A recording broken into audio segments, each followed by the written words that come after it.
मित्रों, डीएनए में आज हम सबसे पहले बंगाल की बकरीद का विश्लेषण करने जा रहे हैं। अब तक बकरीद पर पूरे देश की नजर यूपी, दिल्ली और मुंबई पर टिकी होती थी, लेकिन इस बार फोकस बंगाल पर शिफ्ट हुआ।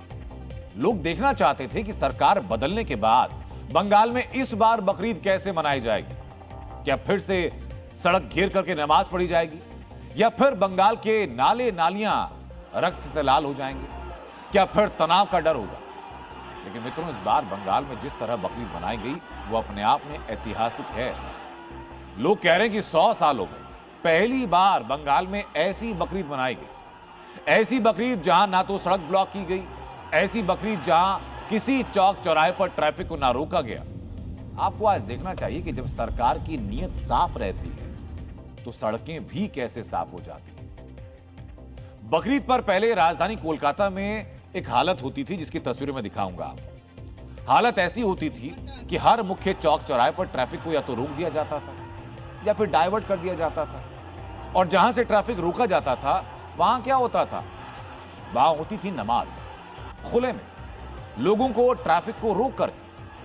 हालात ये होते थे कि खुले में कुर्बानी भी होती थी। नालों से लाल रंग के पानी की तस्वीरें सामने आती थी। हर साल वो आम हो चुकी थी, लेकिन इस साल बंगाल ने बदलाव को चुना। इस साल बंगाल ने सरकार को बदला, व्यवस्था बदली तो बंगाल में बकरीद की तस्वीर भी बदली। पिछले साल तक जिन सड़कों पर नमाजियों की भीड़ हुआ करती थी वहां आज गाड़ियां आराम से गुजर रही हैं। कोई ट्रैफिक जाम नहीं है। जिस चौराहे से बकरीद के दिन चींटी नहीं गुजर सकती थी, उस चौराहे के चारों रास्ते इस बार खुले हैं। कोलकाता का जो इलाका खुले में कुर्बानी के लिए बदनाम था, जहां से कई बार गुजरना तक मुश्किल हो जाता था, वहां इस बार इत्मीनान है। लेकिन बंगाल में बदलाव कैसे हुआ?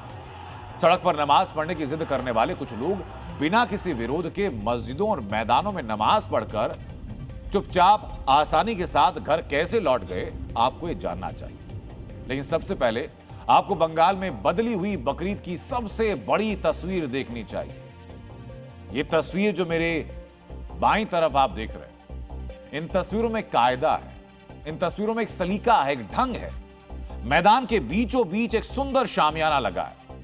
शामियाने के सामने लाइन से एकदम साफ चमचमाती हुई दरियां बिछी हैं और शांति के साथ, ईमान के साथ नमाज अदा की जा रही है।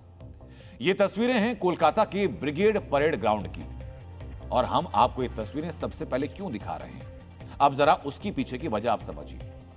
जो नमाजी यहां ईद की नमाज पढ़ रहे हैं वो बीते कई सालों से या कहिए कई दशकों से इस मैदान के बराबर से जो सड़क गुजर रही है ना, इस मैदान के एकदम पास वाली सड़क, रेड रोड, वहीं पर नमाज पढ़ा करते थे। लेकिन इस बार सत्ता में आते ही शुभेंदु अधिकारी ने साफ किया कि धर्म के नाम पर किसी भी सड़क पर कोई भी अतिक्रमण नहीं किया जाएगा, जिसके बाद नमाजियों को ब्रिगेड परेड मैदान में बकरीद के लिए जगह अलॉट की गई।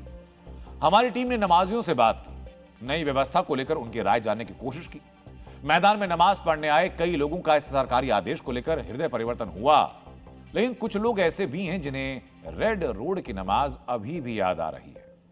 पश्चिम बंगाल में तख्ता पलट के बाद अब रेड रोड वहां की ईद की नमाज शिफ्ट करके ब्रिगेड परेड ग्राउंड में रखा गया है।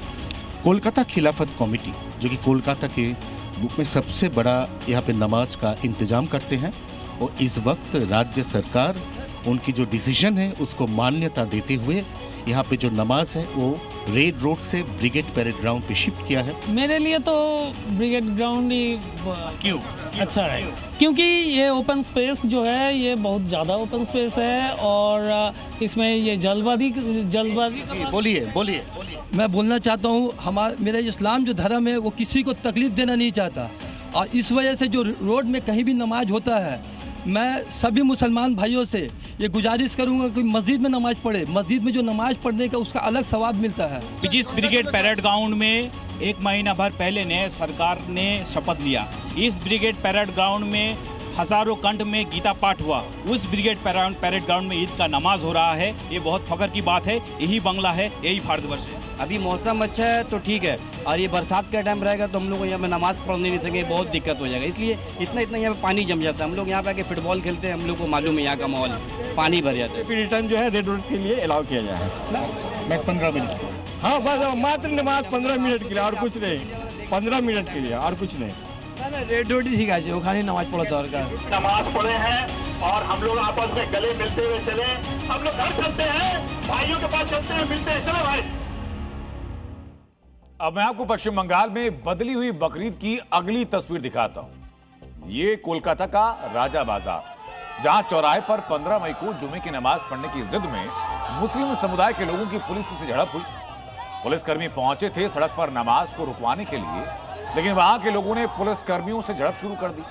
वहां रिपोर्टिंग करने गए जी मीडिया के रिपोर्टर से बदसलूकी की। लेकिन जो लोग सड़क पर जुमे की नमाज पढ़ने के लिए शासन प्रशासन को चैलेंज कर रहे थे, वो बकरीद पर ईदगाह के अंदर दिखे। आज कोलकाता का राजा बाजार चौराहा नमाज के नाम पर घिरा नहीं गया। इस वक्त हम हैं राजा बाजार इलाका में। ये वही राजा बाजार इलाका है जहाँ पे 2 हफ्ता पहले लोग रास्ते पे उतर गए थे, विक्षोभ प्रदर्शन कर रहे थे नमाज के लिए। उनका कहना है फ्राइडे को नमाज रास्ता में पढ़ा जाएगा, लेकिन पुलिस का कहना था जिन रास्ते पे कोई भी नमाज नहीं पढ़ा जाएगा। प्रशासन का जो गाइडलाइन है, प्रशासन का जो आइन है, वही आइन मान के चलना पड़ेगा। लेकिन आज ईद का दिन ब्रिगेड में नमाज पढ़ा गया है, वहीं पे नमाज हुआ है, लेकिन रास्ता में कोई भी नमाज नहीं है। लोगों का कहना है प्रशासन का जो गाइडलाइन है वही गाइडलाइन मान के जाएंगे राजा बाजार इलाका के बासिंदा लोग। तो बकरीद पर कोलकाता का पार्क सर्कस इलाका भी आपको दिखाता हूं। पार्क सर्कस इलाका भी काफी बदला हुआ दिखा। पार्क सर्कस से आई आज की तस्वीरें अलग क्यों हैं, इसको समझने के लिए आपको 17 मई को आई तस्वीरें याद करनी चाहिए और तस्वीरें देखनी भी चाहिए। पार्क सर्कस इलाके में 17 मई को सड़क पर नमाज पढ़ने की मांग करते हुए कुछ लोगों ने पुलिस पर पथराव किया। पार्क सर्कस का 7 पॉइंट क्रॉसिंग जंग का मैदान बन गया। जो लोग सरकार के ऑर्डर मानने को राजी नहीं थे, वही आज ईद की नमाज पढ़ने के लिए मस्जिदों के अंदर गए, क्योंकि इनको समझ आ गया कि कायदे में रहना ही फायदे में रहना है। पश्चिम बंगाल में नया सरकार आने के बाद ये निर्देशिका दिया गया है कि रास्ता रोक के कहीं भी नमाज नहीं पढ़ा जाएगा।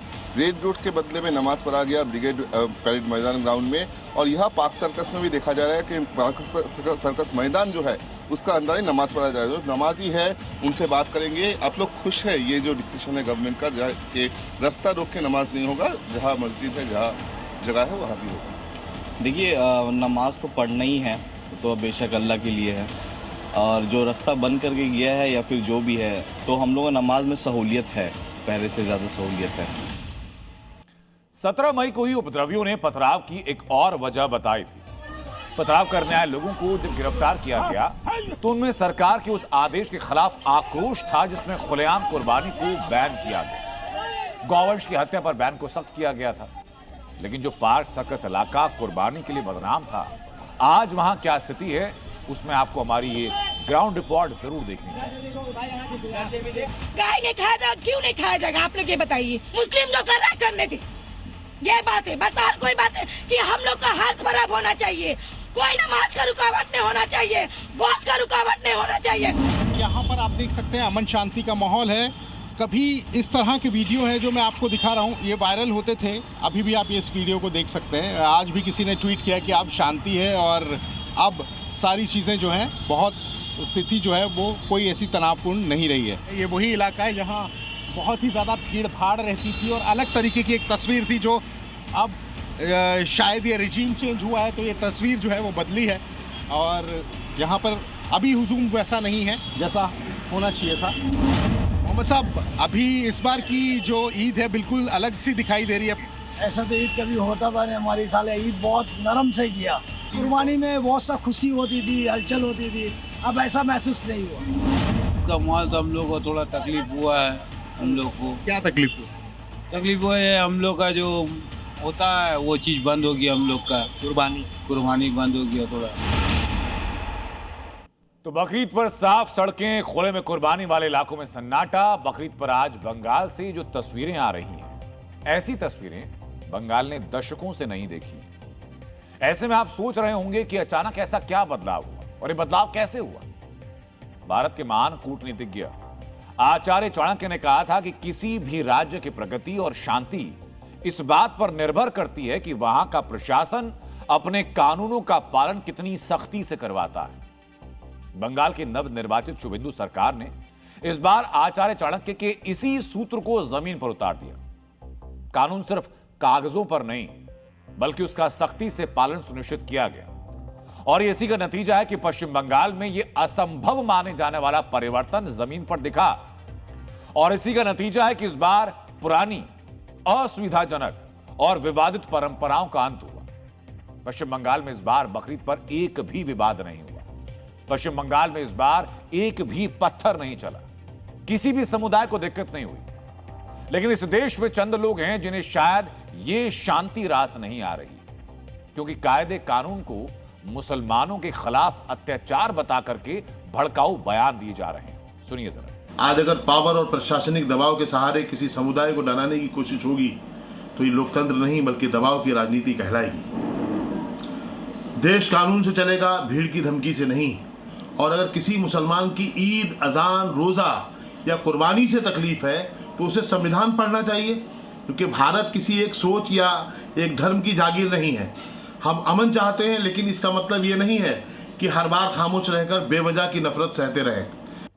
जब शासन में सुधार होता है तो व्यवस्था भी सुधरने लगती है।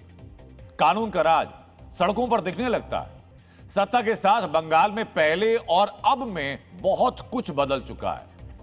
जो पहले उपद्रव करते थे वो घरों में छिप जाते हैं। जो जुल्म सहते थे उनके अंदर जवाब देने की ताकत, हिम्मत आ रही है। जो कटमनी लेते थे वो अब पिट रहे हैं। इसे आप बंगाल का जन जागरण भी कह सकते हैं। और इसकी पहली तस्वीर आपको स्क्रीन पर दिखाता हूं। यह तस्वीर है बंगाल के कटमनी गैंग की पिटाई की तस्वीर। यह तस्वीरें तृणमूल कांग्रेस के 3 नेताओं की हैं, जो बारी बारी से दिखाऊंगा आपको। 1 महीने पहले तक अपने अपने इलाकों में इन नेताओं की तूती बोलती थी। 1 महीने पहले अपने अपने इलाकों में इन नेताओं से लोग डरते थे। इन नेताओं पर पुलिस हाथ नहीं डालती थी। लेकिन अब आम लोग इनकी पिटाई कर रहे हैं। अब पुलिस इनको रस्सी से बांध कर ले जा रही है। और जो पहले ये लोग आम लोगों को अपने जूते की नोक पर रखते थे, उन्हीं की चप्पलों से पिटाई की जा रही है। निजाम यानी सरकार बदलने के बाद रायदिघी में महिलाओं ने कटमनी वसूल करने वाले तृणमूल कांग्रेस के नेता बप्पा हल्दर की उसके बूथ पर पिटाई की। तृणमूल पार्षद राजीव घोष की गिरफ्तारी के बाद उनको जूते चप्पलों से पीटने की कोशिश की। और पश्चिम बंगाल के डायमंड हार्बर में तृणमूल नेता बप्पा शेख को पुलिस रस्सी से बांधकर अपने साथ ले गई। ये तीनों वीडियो बंगाल के बदले हुए मूड की गवाही दे रहे हैं। आपने वो शेर सुना होगा, बशीर साहब का एक नायाब शेर है कि शौहरत की बुलंदी भी पल भर का तमाशा है। जिस डाल पे बैठे हो वो डाल टूट भी सकती है। और यही हुआ टीएमसी के नेताओं के साथ। जब इन्होंने लोगों पर जुल्म किए तो शायद इनको इस बात का अंदाजा नहीं था कि वो जिस पार्टी की कार्यकर्ता हैं वो पार्टी चुनाव भी हार सकती है। आज आप भी देखें कि वक्त बदलने के साथ बंगाल में जिनका दबदबा था उनका हाल क्या हो गया। पश्चिम बंगाल के रायदिघी में कभी बप्पा हल्दर की तूती बोलती थी, लेकिन आज महिलाएं जिस तरह उसको पीट रही हैं, उसे देखकर कोई भी बता सकता है अब रायदिघी के लोगों के दिल में बैठा उसका खौफ खत्म हो गया है। जिसे देखकर कभी इस इलाके की महिलाएं रास्ता बदल लिया करती थीं, अब उसी नेता का रास्ता रोककर उसकी पिटाई की जा रही है।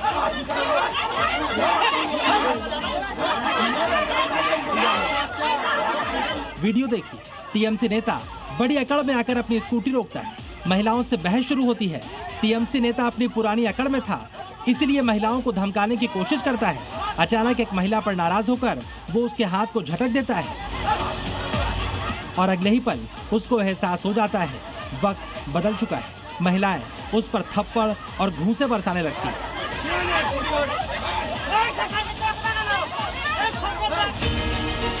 सोने की चेन और चश्मा पहनकर रौब जमाने आए नेता की बंगाल की महिलाओं ने सारी अकड़ निकाल दी।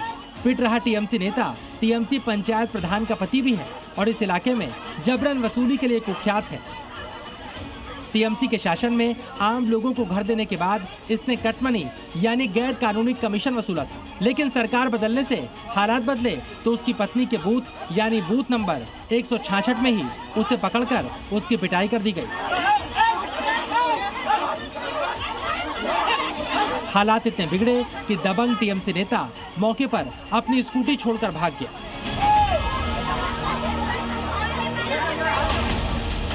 रायदिघी में टीएमसी नेता पिटकर भाग गया, लेकिन दुर्गापुर में टीएमसी का ब्लॉक प्रमुख और पूर्व पार्षद राजीव घोष पुलिस की गिरफ्त में है और उसकी पेशी के दौरान बीजेपी कार्यकर्ताओं और स्थानीय लोगों का गुस्सा फूट पड़ा।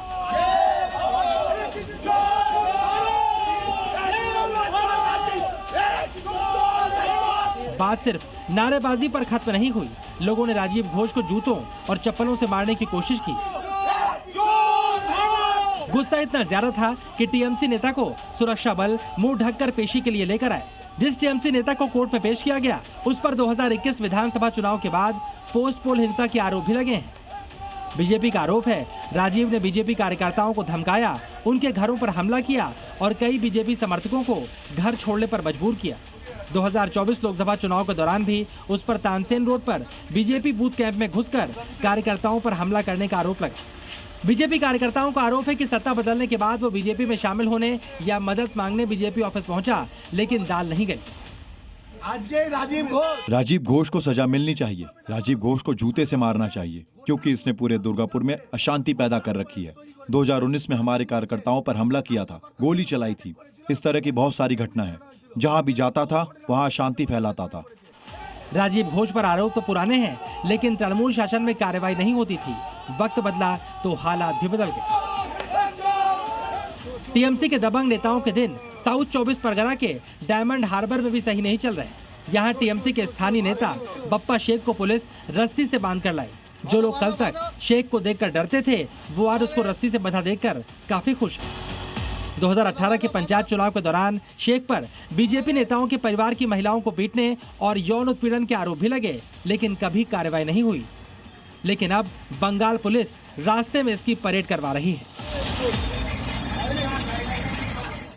मित्रों, आचार्य चाणक्य ने अपनी पुस्तक अर्थशास्त्र में लिखा है कि जिस राज्य में भ्रष्टाचार पनपता है वहां की जनता का विश्वास और राज्य की समृद्धि नष्ट हो जाती है। पश्चिम बंगाल में सिस्टम का हिस्सा बन चुके भ्रष्टाचार की वजह से आम लोगों का विश्वास व्यवस्था से उठता जा रहा है। अब सोचिए जरा, आम आदमी के मन में कितना आक्रोश है, कितना गुस्सा है। आम लोगों ने 15 साल कैसी प्रताड़ना झेली कि ये गुस्सा अब दबंगों, गुंडों और कटमनी वसूलने वालों की पिटाई के तौर पर सामने आ रहा है। भ्रष्टाचार ने पश्चिम बंगाल के आम लोगों की समृद्धि को नष्ट किया। धन के लालच में उन योजनाओं में धांधली वाली सेंध लगाई गई जिनका उद्देश्य आम लोगों को लाभ पहुंचाना था। पश्चिम बंगाल में महिलाओं को आर्थिक मदद देने के लिए चलाई जा रही लक्ष्मी भंडार योजना में भ्रष्टाचार किया गया। समाज के कमजोर वर्ग की महिलाओं को आर्थिक मजबूती देने वाली यह योजना भ्रष्टाचार का शिकार हुई और इसलिए अब हम पश्चिम बंगाल में महिलाओं के हक की लूट का विश्लेषण करेंगे। पश्चिम बंगाल में शुभेंदु अधिकारी सरकार ने तृणमूल कांग्रेस की लक्ष्मी भंडार योजना को अन्नपूर्णा भंडार योजना में बदल दिया। लक्ष्मी भंडार योजना के तहत महिलाओं को सीधे आर्थिक मदद की जाती थी। शुभेंदु सरकार ने सिर्फ इस योजना का नाम नहीं बदला, लाभार्थियों की पूरी लिस्ट का, पूरी सूची का शुद्धिकरण किया। लाभार्थियों की सूची का शुद्धिकरण हो चुका है। पहले सुनिए जरा कि लक्ष्मी भंडार योजना में भ्रष्ट हो चुकी लाभार्थियों की लिस्ट पर पश्चिम बंगाल के सीएम अधिकारियों से क्या कह रहे हैं। बहुत गौर से आप सुनिएगा। लक्ष्मीर भंडारे हमारा सबसे पहले फोकस था योजना के लिए पात्र लोगों को वेरीफाई करना। घूम घूम कर हमने देखा है कि बहुत लोगों के नाम वोटर लिस्ट से कटे हैं। इनकी संख्या 30 लाख के आसपास है। ये संख्या बढ़ भी सकती है। ये लोग लक्ष्मी भंडार योजना के पैसे का लाभ उठा रहे हैं। चुनाव ने समाज के कमजोर वर्ग की महिलाओं को आर्थिक मदद देने के लिए शुरू की गई योजना में 1, 2, 100, 200 या 1000, 2000 नहीं, 30 लाख से ज्यादा फर्जी लाभार्थी थे। एक ही योजना में 30 लाख से ज्यादा फर्जी लाभार्थी। आचार्य चाणक्य की एक और लाइन याद दिलाता हूं आपको, राजकोष का धन प्रजा के कल्याण के लिए होता है, शासक के स्वार्थ के लिए नहीं। लेकिन पश्चिम बंगाल में राजकोष का धन सत्ता तंत्र से जुड़े हुए खास वर्ग के स्वार्थ पर खर्च हो रहा था।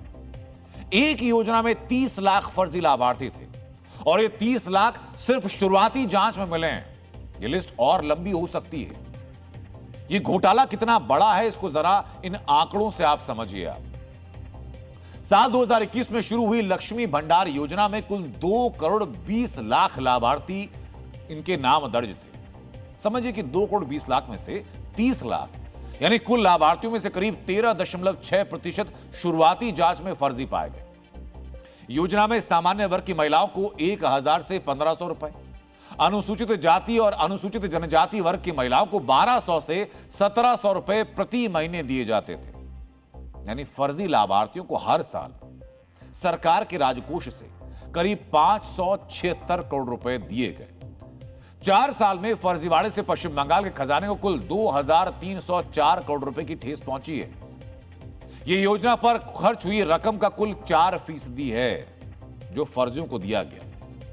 यह घोटाला, यह भ्रष्टाचार सिर्फ खजाने पर चोट नहीं है, बल्कि आर्थिक घोटाला सिर्फ नहीं है, यह अवैध घुसपैठियों के पोषण, अवैध घुसपैठियों के संरक्षण वाला राष्ट्र विरोधी अपराध भी है। क्योंकि जिन 30 लाख लाभार्थियों को योजना से बाहर किया गया, उनके नाम SIR के दौरान वोटर लिस्ट से काट दिए गए थे। इन्होंने ट्रिब्यूनल या CA के तहत आवेदन भी नहीं किया। सरल शब्दों में कहा जाए तो लक्ष्मी भंडार योजना के 30 लाख लाभार्थी भारत की नागरिकता साबित नहीं कर पाए। सोचिए जरा, आपके हमारे हक का पश्चिम बंगाल में मां माटी मानुष के हिस्से का पैसा किसके खाते में गया? यह पैसा अवैध बांग्लादेशी घुसपैठियों के खाते में गया है। डॉक्टर भीमराव अंबेडकर ने कहा है कि राजनीतिक लोकतंत्र तब तक टिक नहीं सकता जब तक सामाजिक और आर्थिक ईमानदारी ना हो।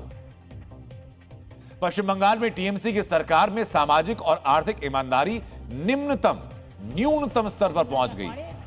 सोचिए जरा कि समाज के सबसे कमजोर वर्ग की महिलाओं को जो मदद दी जाती थी, वो भी आर्थिक बेईमानी का शिकार हो गई। वहां भी भ्रष्टाचार हो गया। आप ये जानते हैं कि जितने पैसे घुसपैठियों और उनको संरक्षण देने वाले कटमनी सिंडिकेट की जेब में गया, उसका अगर सही इस्तेमाल होता तो क्या क्या हो सकता था? पश्चिम बंगाल के आम आदमी को कितनी सुविधाएं मिल सकती थी? अब जरा बहुत ध्यान से सुनिएगा, क्योंकि आपके हमारे जीवन से, हमारे भविष्य से जुड़ा हुआ विषय है। जो पैसा उन घुसपैठियों पर खर्च हुआ, उससे पश्चिम बंगाल के 100 से ज्यादा सरकारी अस्पतालों का आधुनिकीकरण हो सकता था। इससे राज्य के आम आदमी को बेहतर मेडिकल सुविधा मिलती, पश्चिम बंगाल के लोगों को अच्छा इलाज मिलता। इस पैसे से 10,000 से ज्यादा प्राथमिक स्कूलों का निर्माण हो सकता था, या फिर मौजूदा स्कूलों को और बेहतर बनाया जा सकता था, जिससे कि हमारे बच्चे, हमारी अगली पीढ़ी बेहतर शिक्षा हासिल करती, बंगाल का, देश का भविष्य बेहतर होता। इन्हीं पैसों से उन महिलाओं को 3 महीने का अतिरिक्त भत्ता मिल जाता जो वाकई आर्थिक तौर पर कमजोर है और जिन्हें मदद की जरूरत है। आम आदमी के हित में ऐसा कुछ भी नहीं हुआ, क्योंकि वोट और धन की लालच में सरकारी पैसा घुसपैठियों और कटमनी सिंडिकेट की जेब में पहुंचा। स्वामी विवेकानंद ने कहा कि राष्ट्र का उत्थान सिर्फ तब संभव है जब उसके लोग निस्वार्थ हों और उसके लोग चरित्रवान हों। पश्चिम बंगाल का राजनीतिक वर्ग निस्वार्थ नहीं था। वो वोट के लिए इतना स्वार्थी हो चुका था कि गरीब महिलाओं के हक का पैसा घुसपैठियों पर खर्च कर रहा था। मित्रों, इस स्वार्थ में जो करीब 2400 करोड़ रुपए की चोट सरकारी खजाने को लगी, क्या वो पैसा वसूला जा सकता है? क्या आम आदमी का यह पैसा वसूला जा सकता है? तो इसके लिए आपको कुछ कानूनी प्रावधानों की जानकारी मैं देता हूं। फर्जी दस्तावेज देकर सरकारी योजना का लाभ लेने वालों पर धोखाधड़ी और जालसाजी की धाराएं लागू हो सकती हैं। भ्रष्टाचार में सरकारी अधिकारियों की मिलीभगत होने पर प्रिवेंशन ऑफ करप्शन एक्ट के तहत कार्रवाई हो सकती है। गलत तरीके से लिए गए सरकारी लाभ की ब्याज समेत वसूली का प्रावधान भी है और इसके लिए कोर्ट में दीवानी मुकदमा दायर हो सकता है। विदेशी नागरिकों के मामले में फॉरेनर्स एक्ट 1946 और फेरा का प्रावधान भी है। लेकिन वसूली के कानूनी प्रावधान तो हैं, लेकिन चुनौती व्यवहारिक है, क्योंकि फर्जी 30 लाख लाभार्थियों में से ज्यादातर बांग्लादेशी हैं। इनकी पहचान मुश्किल है और वसूली तो और भी ज्यादा मुश्किल है। मित्रों, इस भ्रष्ट तंत्र में टीएमसी से जुड़े प्रभावशाली नेता भी शामिल हैं। जांच के बाद उन पर जरूर कार्रवाई हो सकती है। फर्जी लाभार्थियों के नाम हटाकर शुभेंदु सरकार ने भ्रष्टाचार पर अपना पहला वार किया है। पश्चिम बंगाल में भ्रष्टाचार पर वार की एक और तस्वीर है जो वायरल है। इस वक्त मेरी बाईं तरफ आप जो वीडियो देख रहे हैं वो है टीएमसी नेता तरुण कुमार मैती के ठिकानों की। एगरा के पानी परूल इलाके में तरुण कुमार मैती के इस ठिकाने से 600 तिरपाल जब्त किए गए। विधायक रहे तरुण कुमार के ठिकाने से 600 तिरपाल मिले। अब 600 तिरपाल मिले हैं तो कोई बहुत बड़ी बात तो हो नहीं सकती, लेकिन ये बड़ी बात है। ये बड़ी बात क्यों है? क्योंकि ये 600 तिरपाल बाढ़ और चक्रवात पीड़ितों की मदद के लिए भेजे गए थे। जिन लोगों के घर उजड़ गए थे उन लोगों के आशियाने के लिए भेजे गए थे।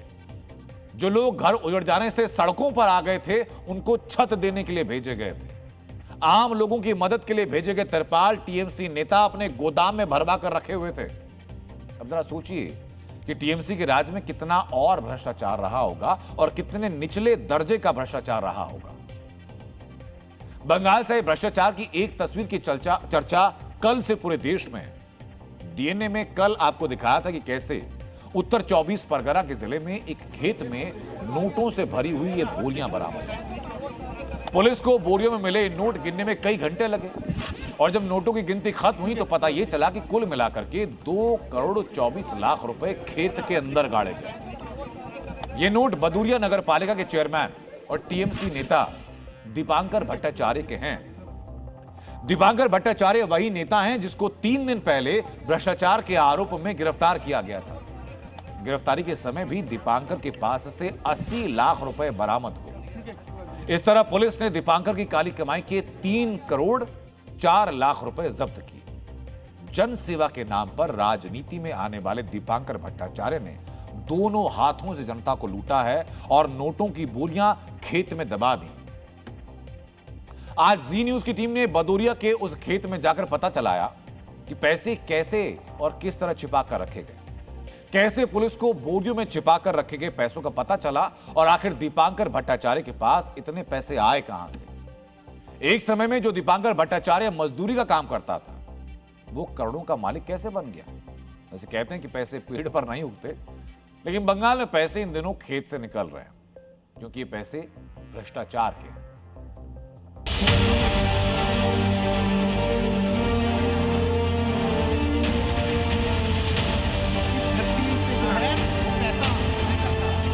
पैसा का पूरा था।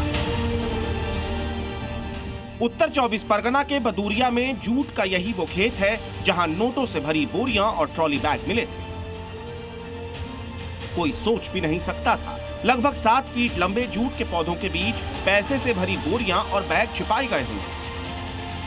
इस धरती से जो है वो पैसा था, पैसा का बोरा था। पहला ये था। पहला ये था।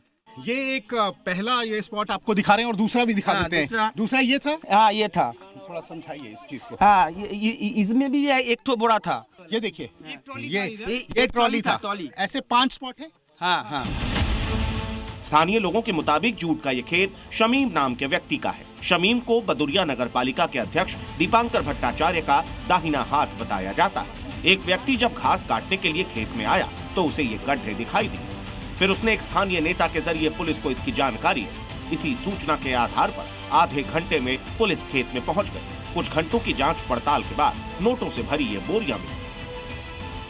एक आदमी इधर घास काटने के लिए आया था। उसने एक ट्रॉली देखा। वो तुरंत नियरेस्ट जो सीपीएम पार्टी है उसको जो लीडर है उसको कॉल किया। उसके बाद हम लोग आया तो देखा जो एक इतना बड़ा एक ट्रॉली बैग है। वो देखा। उसके बाद हम पुलिस को इन्फॉर्म किया।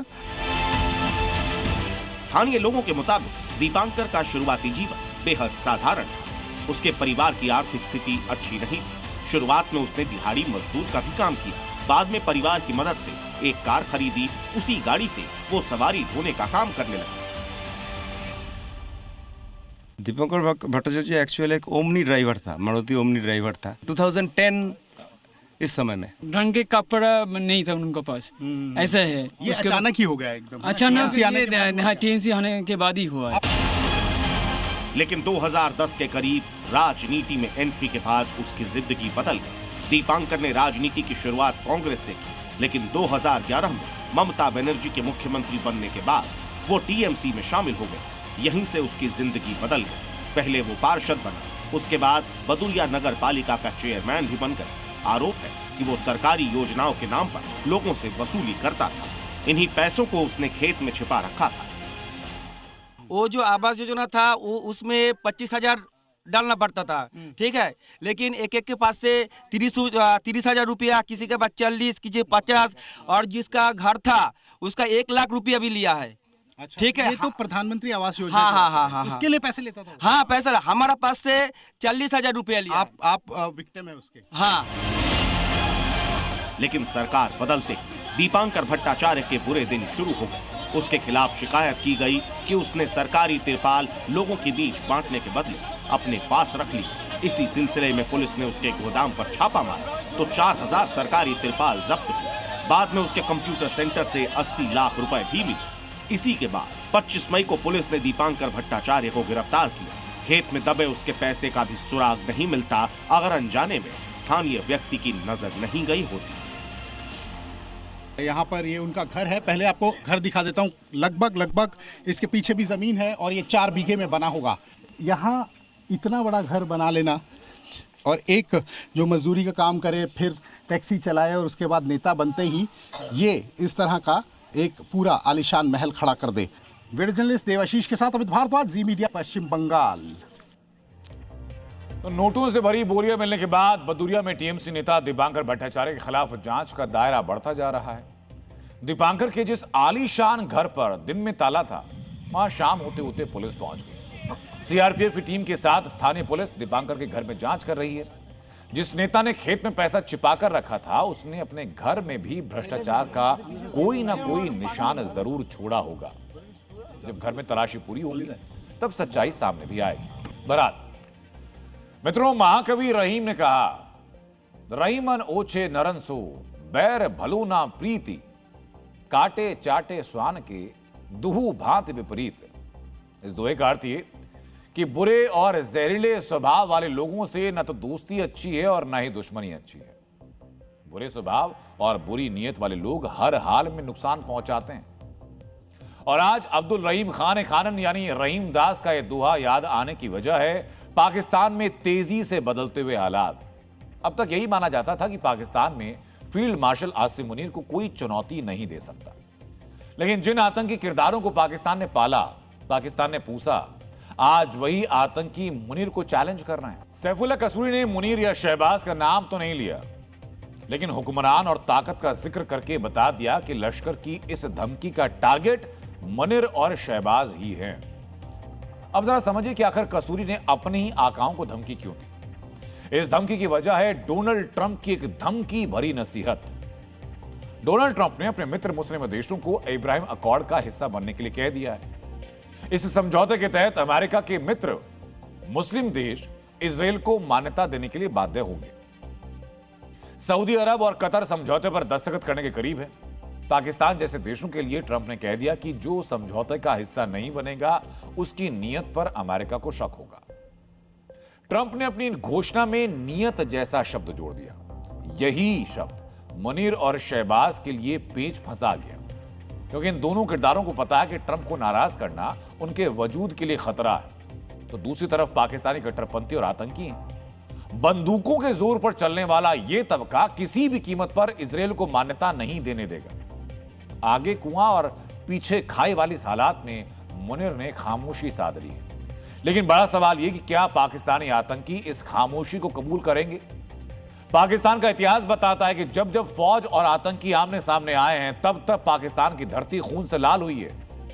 एक ऐसा ही दौर आया था 2007 में सामने। पश्चिमी देशों और खास तौर पर अमेरिका के दबाव में मुशर्रफ ने पाकिस्तानी कट्टरपंथ के खिलाफ हथियारबंद अभियान शुरू किया था।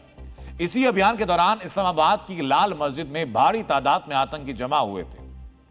इन आतंकियों को मस्जिद से निकालने के लिए फौज ने हथियारों का इस्तेमाल किया था। करीबन 30 घंटों तक दोनों तरफ से गोलीबारी होती रही। इस मुठभेड़ में 84 कट्टरपंथी मारे गए। पाकिस्तानी फौज के 10 सिपाही और 1 अफसर ढेर हुए। सेना के 44 से ज्यादा फौजी गंभीर रूप से घायल हो गए थे। मुनीर को पता है कि आज भी पाकिस्तानी आतंकियों के हाथ में बारूदी ताकत है। बतौर आर्मी चीफ मुनीर खुद पेशावर की मस्जिद पर हुए आतंकी हमले का गवाह रहे हैं। इस बार तो धमकी सीधे हाफिज सईद के लश्कर तैयबा से मिली है और इसी वजह से इब्राहिम अकॉर्ड के मुद्दे पर पाकिस्तानी सरकार और पाकिस्तानी फौज फूंक फूंक कर कदम रख रही है, क्योंकि बलोच और पश्तून बागियों से लड़ रही पाकिस्तानी फौज के पास फिलहाल लश्कर से लड़ने की ताकत नहीं बची है। मित्रों, स्वतंत्र आंकड़ों के अनुसार लश्कर के पास फिलहाल 10,000 हथियारबंद आतंकी हैं। इसके साथ ही लश्कर के पॉलिटिकल विंग को मिला दें तो लश्कर के सदस्यों की संख्या 1.5 लाख से ऊपर चली जाती है। अमेरिकी इंटेलिजेंस की एक रिपोर्ट के अनुसार ड्रग्स और दूसरे धंधों से लश्कर हर साल करीबन 150 करोड़ रुपए की कमाई करता है।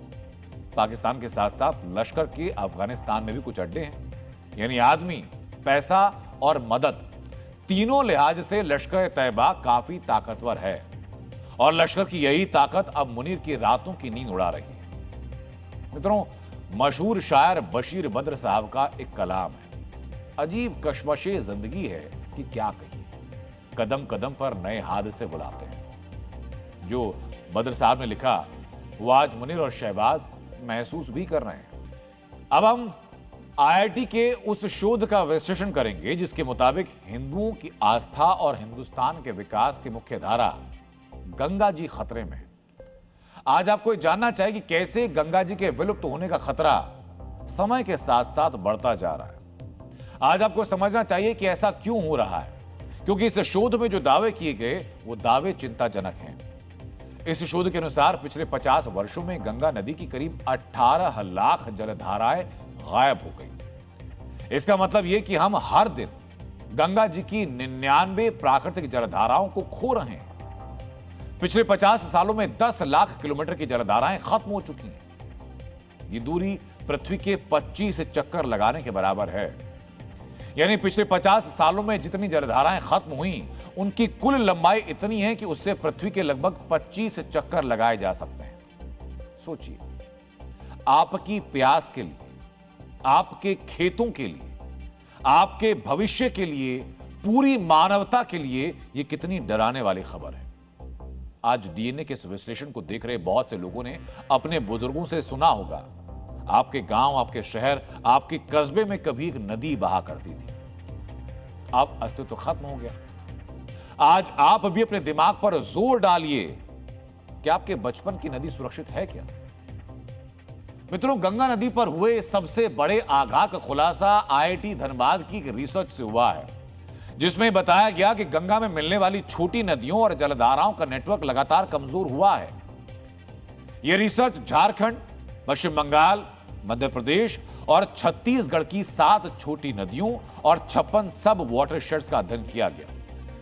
वाटरशेड उस पूरे इलाके को कहते हैं जहां गिरने वाला बारिश का पानी बहकर किसी एक नदी, किसी एक नाले, किसी एक झील या जलधारा में जाकर मिलता है, जो नदियों को जिंदा रखने का स्रोत होता है। इस शोध में शामिल की गई 7 छोटी नदियां और 56 सब वाटरशेड आगे जाकर गंगा नदी के तंत्र से जुड़ते हैं। यानी सिर्फ स्थानीय नहीं, पूरे गंगा बेसिन से जुड़ा हुआ एक गंभीर संकट है। इस शोध में साल 1970 से 1977 तक के दौर की तुलना 2021 से 2024 तक के समय से की गई है। इस शोध में देखा गया कि इस क्षेत्र में पहले कितनी छोटी जलधाराएं थीं, उनकी लंबाई कितनी थी, उनमें पानी का बहाव कैसा था और आज उनकी स्थिति क्या है। जब पुराने नक्शों को और आज की सैटेलाइट इमेज की तुलना की गई तो यह मालूम चला कि लाखों छोटी प्राकृतिक धाराएं गायब हो चुकी हैं। कई नाले और छोटी नदियां सूख चुकी हैं। कुछ पर कब्जा हो गया है तो कुछ खनन और निर्माण में खत्म हो गई। रिसर्च के अनुसार छोटी सहायक धाराओं के कमजोर होने से कई नदियां अब साल भर भी पानी नहीं रख पा रही हैं। बरसात के बाद उनका प्रवाह तेजी से घट जाता है। आज आपको इस रिसर्च को देखने वाले प्रोफेसर अंशु माली की बात को बहुत ध्यान से सुनना चाहिए। नदियों का प्राकृतिक धाराओं के विलुप्त होने का जो मुख्य कारण है भूमि उपयोग में आमूल चूल परिवर्तन। हम लोगों ने जो बैलेंस तरीके से जो हमें अपने लैंड यूज प्रैक्टिस अडॉप्ट करनी चाहिए थी उस पर कभी अमल किया ही नहीं गया है। हमें जहाँ तक अनुमान है कि हम 2030 तक अपने रिवर गंगा के विस्तार को बहुत तेज़ी से विलुप्त होता देखेंगे और उसका सीधा प्रभाव लैंडस्लाइड पे, एक्वीफर रिचार्ज पे और फ्लैश फ्लड्स पे, ड्राउट पे, एग्रीकल्चर प्रोडक्टिविटी डिक्रीज करने पे, ये सब पे होगा। इस रिसर्च के अनुसार पहले इन इलाकों में ड्रेनेज डेंसिटी लगभग 2 किलोमीटर थी, लेकिन अब घटकर 1 किलोमीटर से कम हो गई है। ड्रेनेज डेंसिटी का आसान मतलब यह कि किसी इलाके में पानी बहने के प्राकृतिक रास्ते कितने ज्यादा हैं या कितने कम हैं। जहां बहुत सारी छोटी धाराएं हैं, बारिश का पानी अलग अलग रास्तों से बहता है, पानी जमीन में जाता है, तो वहां ड्रेनेज डेंसिटी ज्यादा होगी। जहां ज्यादातर धाराएं खत्म हो गई, पानी के रास्ते बंद हो गए, सिर्फ 1-2 बड़े नाले बचे, तो वहां ड्रेनेज डेंसिटी कम होगी। ड्रेनेज डेंसिटी कम होने का मतलब धरती की प्राकृतिक जल निकासी व्यवस्था कमजोर हो रही है। इस शोध में गंगा के सिकुड़ने का कारण भी बताया गया। कृषि विस्तार, सड़क निर्माण, शहरीकरण के अलावा अवैध रेत खनन से नदी तंत्र पर भारी दबाव पड़ा है। इस वजह से देश में नदी घाटियों का क्षेत्र तेजी से कम हुआ है। पहले देश की लगभग 9 से 10% जमीन नदी और घाटियों में आती थी, अभी घटकर सिर्फ 0.5 से 3% रह गई है। यानी नदियों के फैलाव और प्राकृतिक बहाव के लिए जमीन उपलब्ध तेजी से कम हो गई है। सोचिए जरा कि जिस नदी घाटियों में सभ्यताएं पनपी, वो खत्म होती जा रही हैं।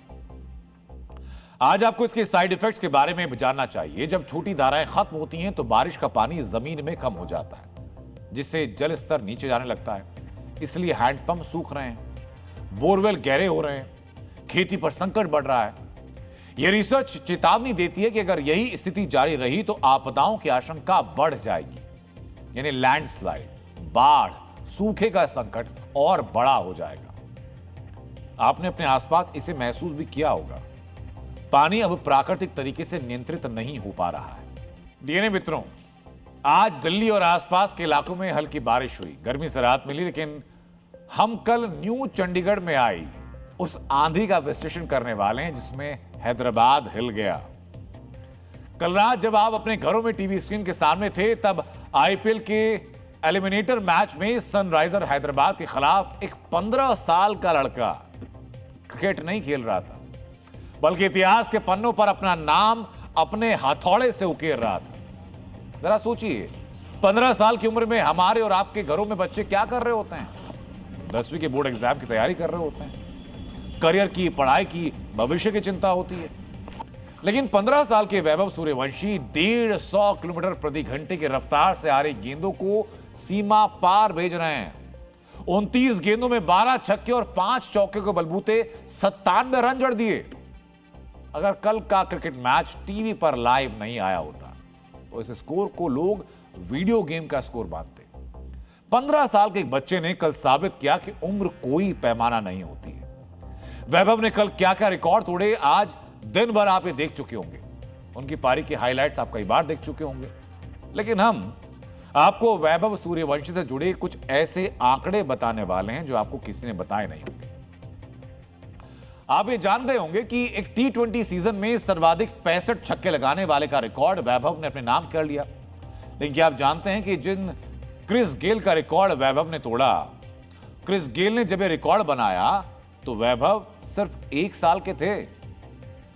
वैभव सूर्यवंशी आईपीएल में 500 रन बनाने वाले सबसे युवा बल्लेबाज बने। इसके पहले रिकॉर्ड था पृथ्वी शॉ ने 2019 में अपने नाम किया था, तब वैभव सिर्फ 8 साल के थे। वैभव ने सिर्फ 227 गेंदों का सामना करते हुए आईपीएल सीजन में सबसे तेज 500 रन पूरे करने का रिकॉर्ड अपने नाम किया। वैभव ने ग्लेन मैक्सवेल के 2014 के रिकॉर्ड को तोड़ा है। 2014 में वैभव 3 साल के थे। इस आईपीएल सीजन में वैभव ने 242 के स्ट्राइक रेट के साथ एक आईपीएल सीजन में सर्वाधिक स्ट्राइक रेट का रिकॉर्ड अपने नाम किया। इसके पहले 2019 के आईपीएल सीजन में रिकॉर्ड आंद्रे रसल के नाम था, तब वैभव 8 साल के थे। वैभव सूर्यवंशी ने डेविड वार्नर के पावर प्ले में सबसे ज्यादा रनों के रिकॉर्ड को तोड़ दिया है। 2016 में जब वार्नर ने रिकॉर्ड अपने नाम किया तब वैभव मात्र 5 साल के थे। मित्रों, वैभव सूर्यवंशी ने इस आईपीएल सीजन में जिस तरह खेला वो किसी शायरी से कम नहीं है। और आज मशहूर शायर बशीर बद्र साहब का 91 साल की उम्र में निधन हुआ। क्रिकेट के मैदान पर कल जो हुआ वो महज एक बल्लेबाज की पारी नहीं थी, बल्कि एक 15 साल के युवा का वो अंदाज था जिसमें हर एक शॉट मशहूर शायर बशीर बद्र के शेर की तरह मुकम्मल था। जिस दिन से चला हूं मेरी मंजिल पर नजर, आंखों ने कभी मील का पत्थर नहीं देखा। 97 के स्कोर पर खड़े सूर्यवंशी की नजर भी जीत की मंजिल पर थी। उन्होंने सबसे तेज शतक वाले मील के पत्थर को देखा ही नहीं। बशीर बद्र साहब ने कहा था, हम भी दरिया हैं, हमें अपना हुनर मालूम है, जिस तरफ भी चल पड़ेंगे रास्ता हो जाएगा। सूर्यवंशी का यह हुनर विश्व के सबसे हुनरमंद तेज गेंदबाज पैट कमिंस पर कहर बनकर टूटा। 3 गेंदों में लगातार 3 गेंदें सीमा रेखा के पार सूर्यवंशी कल ऐसा दरिया बन गए थे जिसने सैलाब ला दिया, जीत का रास्ता अकेले बना दिया। सूर्यवंशी का शिखर आज सब देख रहे हैं, लेकिन उनकी शुरुआत कम ही लोगों को पता है। बिहार के समस्तीपुर जैसी छोटी सी जगह से आने वाले सूर्यवंशी और उनके परिवार ने काफी संघर्ष देखा है। सूर्यवंशी के इस संघर्ष को भी बशीर बद्र साहब के एक शेर से ऐसे समझा जा सकता है कि ये फूल मुझे कोई विरासत में मिले हैं, तुमने मेरा कांटों भरा बिस्तर नहीं देखा। और मित्रों, अब आज का संदेश, हमारी सोच ही हमारे जीवन की सबसे बड़ी एनर्जी होती है। फर्क बस इतना, या तो आप इसे रोने में लगाइए या रोशन होने।